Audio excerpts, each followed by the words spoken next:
Hello दोस्तों। Good evening, नमस्कार। आप सभी का एक बार जो है फिर से बहुत बहुत स्वागत है आप सभी के अपने यूट्यूब चैनल परीक्षा की शिक्षा में। उम्मीद करता हूँ, आशा करता हूँ कि आप सभी जो स्वस्थ होंगे, कुशल मंगल होंगे। तैयारी जो है अच्छी और बढ़िया तरीके से आप सभी लोग कर रहे हो। तो जो भी क्लास में फर्स्ट टाइम आए हैं, पहली बार आए हैं, नए हैं, मुझे को बता दिया हमारे यहाँ पे आपकी बीएड बैच परीक्षा 2026 की जो आपकी तैयारी चाहते हो डेली बेसिस पे रेगुलर करवाई जाए। तो जिसे भी तैयारी पूरी करनी है, कंप्लीट करनी है, चैनल को सब्सक्राइब करके आप लोग हमारे साथ जुड़ जाइए। ठीक है, क्लास का समय देखिए, जीके जीएस की जो क्लास है सुबह 10 बजे डेली आप सभी को देखने मिलती है। रीजनिंग की जो क्लास है दोपहर को 1 बजे, कला की जो क्लास है शाम को 4 बजे, और हिंदी की जो क्लास है रात को 8 बजे आप सभी को देखने को मिलती है। इसी टाइम पर आप सभी को क्लास से जुड़ के अपनी तैयारी को पूरा कंप्लीट करना है। नीचे डिस्क्रिप्शन आप सभी को इंस्टाग्राम टेलीग्राम का लिंक मिलेगा, तो अपने इंस्टाग्राम पर फॉलो करेंगे, टेलीग्राम चैनल को ज्वाइन करेंगे। टेलीग्राम चैनल पर डेली बेसिस क्लास का अपडेट, एग्जाम पढ़े और जो पीडीएफ संबंधित कुछ भी डाउट रहेगा आपको वहाँ पे बताया जाएगा। ठीक है, तो आप लोग जो है हमें टेलीग्राम पे फॉलो कर लेंगे। ठीक, डिस्क्रिप्शन दोनों का लिंक मिलेगा। क्लास स्टार्ट करेंगे। स्टार्ट करने से पहले जिसने तक क्लास को लाइक नहीं किया लाइक करेंगे, शेयर नहीं किया शेयर करेंगे, और जिसने तक चैनल को सब्सक्राइब नहीं किया सब्सक्राइब कर लीजिएगा। और जिसने अभी तक अपना फॉर्म नहीं भरा है, पेड वाले जाके अपना फॉर्म भर देंगे। ठीक है, फॉर्म आपका भी लाइव स्टार्ट है, तो जाके अपना फॉर्म भर लीजिएगा। ठीक, चलिए पहला क्वेश्चन देखिए। भारत में महिलाओं के लिए आरक्षण उपलब्ध है कहाँ पर? लोकसभा में, राज्य विधानसभाओं में, पंचायती राज निकायों में, या उपयुक्त सभी स्थानों पर? बताइए।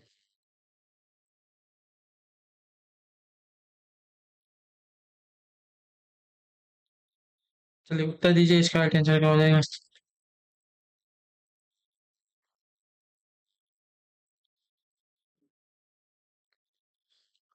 तो पंचायती राज निकायों में। ठीक है, ऑप्शन नंबर जो सी दिया गया आपका राइट आंसर होगा। ठीक है, भारतीय संविधान के 73वें और 74वें संशोधन द्वारा जो है क्रमशः पंचायतों व नगर पालिकाओं को संवैधानिक दर्जा प्रदान किया गया है, तथा इनके सभी स्तरों पर जो है 1/3 स्थान महिलाओं के लिए आरक्षित किए गए हैं। अभी तक जो है लोकसभा और राज्य विधानसभाओं में महिलाओं के लिए आरक्षण की व्यवस्था नहीं की गई है। ठीक है, याद रखिएगा।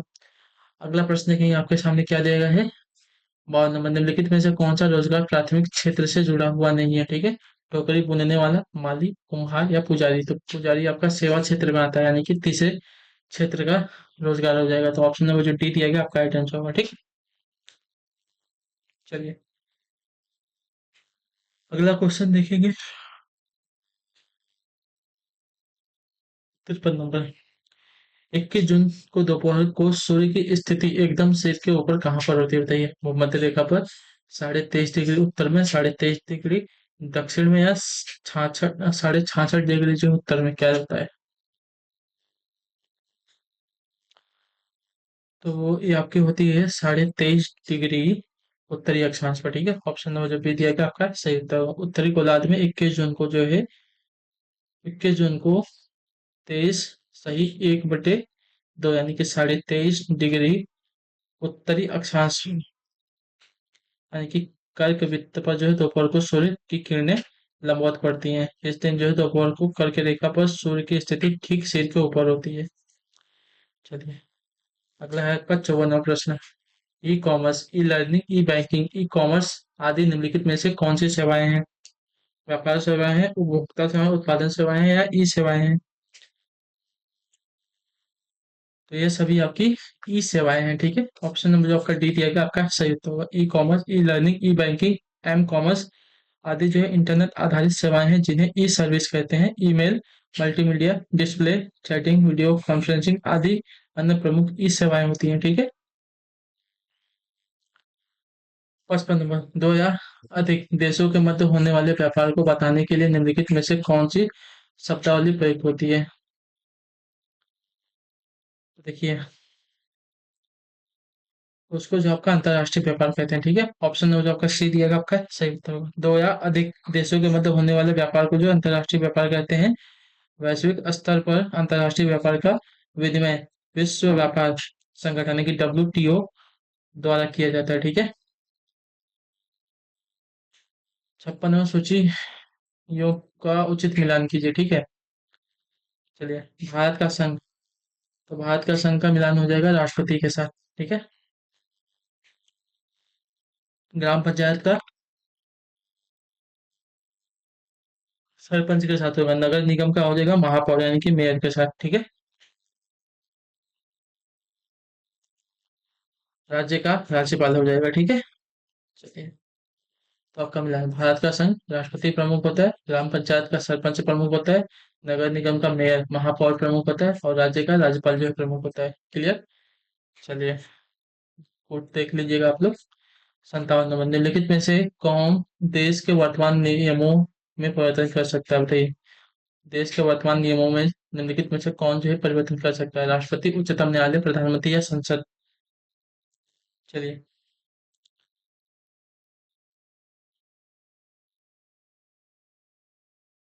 तो आपका सही उत्तर हो जाएगा संसद। ठीक है, ऑप्शन नंबर जो आपका डी दिया गया आपका राइट आंसर। भारतीय संविधान के अनुच्छेद 368 के तहत संसद को संविधान एवं इसकी व्यवस्था में संशोधन करने की शक्ति प्रदान की गई है। संविधान के संशोधन का प्रारंभ संसद के किसी भी सदन में विधेयक प्रस्तुत करके जो है किया जा सकता है। अगला प्रश्न देखेंगे 58 58 नंबर, उत्तर दीजिएगा। रोजगार के अवसरों की कमी की सबसे सही व्याख्या क्या है? रोजगार के अवसरों की कमी की सबसे सही व्याख्या क्या है? इसका राइट आंसर क्या हो जाएगा? तो देखिए, रोजगार के अवसरों की कमी की सबसे सही व्याख्या देखी जाएगी तो श्रमिक जितना कार्य करने में सक्षम है उससे कम कार्य कर रहा है। तो ऑप्शन नंबर बी वाला सही उत्तर होगा। ठीक है, चलिए, अगला प्रश्न है आपके सामने है 58 58 नंबर, निम्नलिखित में से भारत का कौन सा राज्य जो है जूट यानी कि पटसन निर्मित वस्तुओं का अधिकतम निर्यात करता है, बताइए।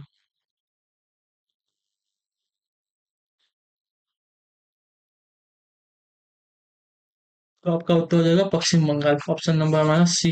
चाहिए, भारत का पश्चिम बंगाल राज्य जो है जूट निर्मित वस्तुओं का अधिकतम निर्यातक राज्य है। ठीक है, बिहार, असम, उड़ीसा अन्य जो है प्रमुख जूट उत्पादक राज्य हैं।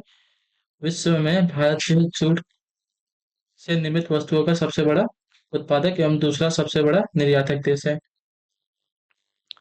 चलिए, 60 नंबर है, भूदान आंदोलन के प्रवर्तक किन्हें माना जाता है? भूदान आंदोलन के प्रवर्तक जो है किन्हें माना जाता है? जयप्रकाश नारायण को, श्री रामचंद्र रेड्डी को, महात्मा गांधी को या विनोबा भावे को? तो भूदान आंदोलन के प्रवर्तक की बात की जाएगी तो आचार्य विनोबा भावे हो जाएंगे। ठीक है, ऑप्शन नंबर हमारा डी जो दिएगा आपका सही उत्तर हो जाएगा। क्लियर। चलिए, 61 61 नंबर, उत्तर दीजिएगा। अटेंशन होगा, भारत में पहली रेलगाड़ी किस वर्ष और किन दो स्थानों के बीच जो है चलाई गई थी?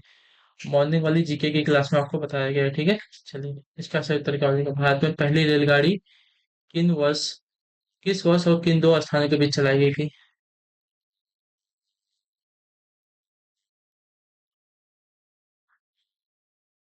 तो आपका अटेंशन 1853 में बम्बई और थाने के मध्य में। ठीक है, तो ऑप्शन नंबर सी सही उत्तर हो जाएगा, लॉर्ड डलहौजी के कार्यकाल में। ठीक है, चलिए, अगला प्रश्न है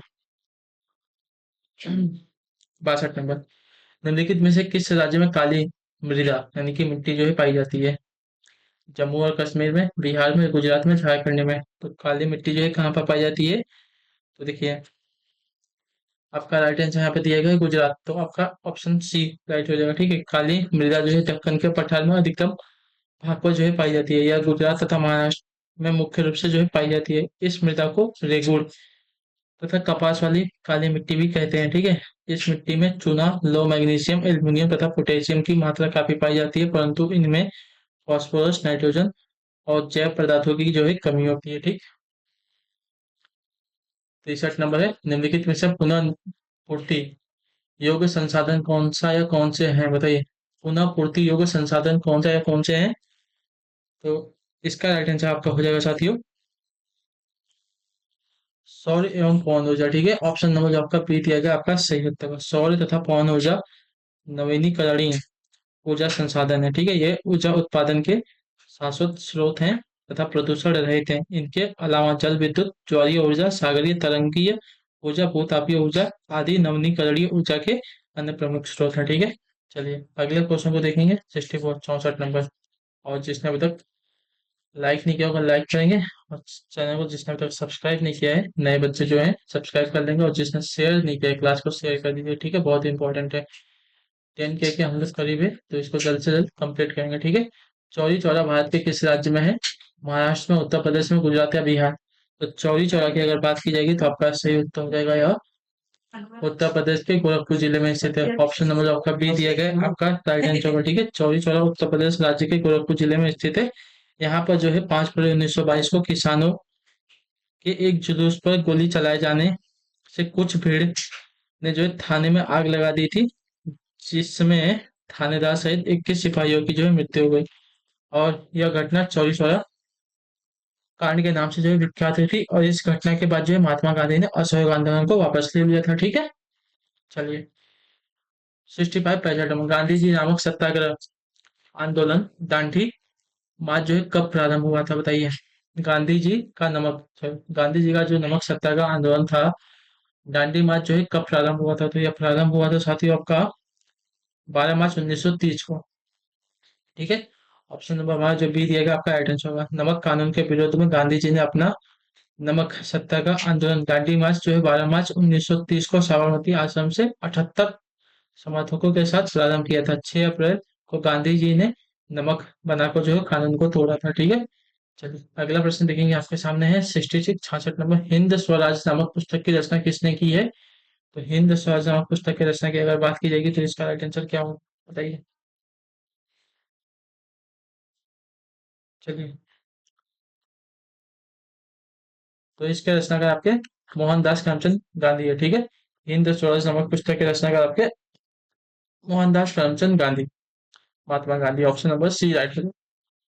67 अमृतसर में जलियांवाला बाग कुख्यात जनसंहार किस दिन घटित हुआ था, बताइए।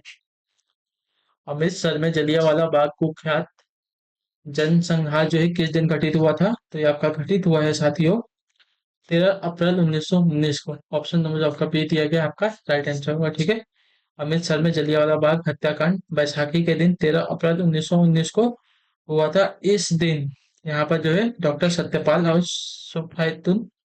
सैफुद्दीन किचलू की गिरफ्तारी के विरोध में हो रही सभा पर जनरल डायर ने जो है अंधाधुंध गोलियां चलवाई, जिसमें सरकारी रिपोर्ट के अनुसार जो है 379 लोग जो है मारे गए थे, तथा कांग्रेस समिति की रिपोर्ट के अनुसार वहां पे 500 से 1000 जो है लोग मारे गए थे। ठीक है, चलिए। 68 है 68 में, योग दर्शन के प्रवर्तक कौन थे, बताइए। योग दर्शन के प्रवर्तक कौन है, तो योग दर्शन के प्रवर्तक की अगर बात की जाएगी तो आपका आइडेंस यहाँ पर हो जाएगा महर्षि पतंजलि। ठीक है, ऑप्शन नंबर हमारा सी सही उत्तर हो जाएगा। इस दर्शन का आधारभूत ग्रंथ महर्षि पतंजलि रचित योग सूत्र है। इसके अंतर्गत जो योग के 8 अंग यम नियम आसन प्रत्याहार प्राणायाम धारणा ध्यान तथा समाधि है। ठीक है, चलिए। 69 नंबर, किस तारीख को जो है पृथ्वी की स्थिति सूर्य के सबसे पास होती है, बताइए। किस तिथि को जो है मतलब किस तारीख को जो है पृथ्वी की स्थिति जो सूर्य के सबसे पास होती है, निकटतम होती है, तो इसका सही उत्तर हो जाएगा साथियों 3 जनवरी को। ठीक है, ऑप्शन नंबर जो बी दिया गया आपका सही उत्तर होगा। 3 जनवरी को पृथ्वी सूर्य के सबसे नजदीक होती है, इसे उपसौर कहते हैं। ठीक है, अर्थात 4 जुलाई को जो है पृथ्वी सूर्य से सबसे अधिक दूरी पर होती है, जिसे अपसौर कहते हैं। ठीक, चलिए। 70 नंबर प्रश्न, क्या देगा, भूकंप की निम्नलिखित में से कौन सी तरंगे सबसे ज्यादा विनाशक होती हैं, तो आपका सही उत्तर होगा सतही तरंगे। ठीक है, सरफेस तरंगे, ऑप्शन नंबर जो आपको बी दिया गया आपका आइडेंस होगा। भूकंप की सतही तरंगे यानी कि सरफेस वेव्स जो है सर्वाधिक हानिकारक होती हैं। चलिए, अगले क्वेश्चन को देखते हैं। 71 नंबर क्या पूछा गया होगा, सामान्यता लोकसभा की बैठक में रिक्त स्थान के दौरान प्रश्न पूछे जाते हैं, और इस अवधि को जो है प्रश्नकाल कहा जाता है। पहले घंटे, अंतिम घंटे, भोजना अवकाश के पहले 1 घंटे या दूसरे घंटे, बताइए।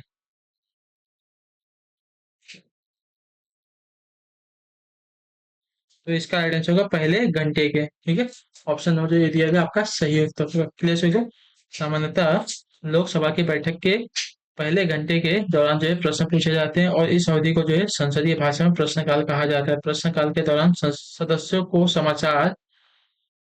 को सरकार के कार्यों पर आलोचना प्रत्यालोचना का जो है समय मिलता है। ठीक है, क्वेश्चन आंसर का समय मिल जाता है। चलिए, 72 नंबर है, निम्नलिखित में से कौन सा वक्तव्य अधिदिष्ट मुद्रा के बारे में सत्य, बताइए। अधिदिष्ट मुद्रा के बारे में कौन सा वक्तव्य आपका सही दिया गया है, तो कोई आंतरिक मूल्य नहीं है। ठीक है, ऑप्शन नंबर हमारा बी राइट होगा। क्लियर होगा इसका, अधिदिष्ट मुद्रा का कोई आंतरिक मूल्य नहीं होता है। इस प्रकार की मुद्रा देश की सरकारें पेपर नोट्स के रूप में जो है निकालती है, तथा लोग उससे लेन देन करते हैं। ठीक है, चलिए अगले क्वेश्चन को देखेंगे। 73 राज्य में जिला न्यायाधीशों की नियुक्ति कौन करता है, राज्य में जिला न्यायाधीशों की नियुक्ति कौन करता है, तो राज्य में जिला न्यायाधीशों की नियुक्ति की अगर बात की जाएगी तो आपका राइट आंसर यहाँ पे हो जाएगा साथियों, राज्यपाल करता है। ठीक है, ऑप्शन नंबर जो आपका सी दिया गया आपका राइट आंसर। राज्य में जिला न्यायाधीशों की नियुक्ति जो है राज्यपाल करते हैं, जबकि उच्च न्यायालयों के न्यायाधीशों की नियुक्ति जो है राष्ट्रपति करता है। ठीक है, राज्यपाल अपने राज्य के सभी विश्वविद्यालयों के कुलाधिपति भी होते हैं। ठीक है, संविधान के अनुच्छेद 155 के अनुसार राज्यपाल की नियुक्ति राष्ट्रपति के द्वारा प्रधानमंत्री की सलाह पर जो है की जाती है। ठीक, चलिए 74 नंबर प्रश्न उत्तर दीजिएगा। निम्नलिखित में से कौन सा विषय जो है समवर्ती सूची के अंतर्गत आता है? कौन सा विषय जो है समवर्ती सूची के अंतर्गत आता है, बताइए। तो देखिए, समवर्ती सूची के अंतर्गत आने वाला विषय आपका यहाँ पे वन्य पशु एवं पक्षियों की सुरक्षा हो जाएगा। ठीक है, ऑप्शन नंबर जो आपका बी दिएगा आपका राइट आंसर, वन्य पशु एवं पक्षियों की सुरक्षा विषय जो है समवर्ती सूची के अंतर्गत आता है। समवर्ती सूची के विषयों पर केंद्र एवं राज्य दोनों सरकार कानून बना सकती हैं, परंतु कानून के विषय समान होने पर केंद्र सरकार द्वारा बनाया गया कानून ही जो है मान्य होता है। यह सूची संविधान की 7वीं अनुसूची के अंतर्गत आती है। इसके अंतर्गत 3 सूचियां, संघ सूची, राज्य सूची तथा समवर्ती सूची शामिल है। ठीक है, आखिरी क्वेश्चन 75 नंबर। निम्नलिखित में से किस राजनेता ने भूटान आंदोलन में सक्रिय भूमिका निभाई थी? देवी लाल ने, एमजी रामचंद्र ने, जयप्रकाश नारायण ने या बीजू पटनायक ने? तो आपका ऑप्शन सी सही हो जाएगा, जयप्रकाश नारायण। ठीक है, दिए गए राजनेताओं में से जयप्रकाश नारायण ने जो है भूटान आंदोलन में जो सक्रिय भूमिका निभाई। भूटान आंदोलन संत विनोबा भावे द्वारा वर्ष 1991 में जो है प्रारंभ किया गया था। ठीक है, यह स्वैच्छिक भूमि सुधार आंदोलन था। इसका उद्देश्य जो है भूमिहीन लोगों को भूमि प्रदान कराना था। ठीक है, चलिए, तो इसी के साथ जो क्लास है यहीं पे पूरी होती है, कंप्लीट होती है। उम्मीद करता हूँ आपको क्लास जो अच्छी लगी, पसंद है तो अपना जो फीडबैक है क्लास का चेक करना है। क्लास अच्छी लगी, क्लास को लाइक करेंगे, चैनल पहले चैनल को सब्सक्राइब करके जाएंगे आप सही लोग। और 25 में से आपने कितने क्वेश्चन राइट किए हैं, आप कुछ नया सीखे हैं, ठीक है, तो नीचे कमेंट करके बताएंगे।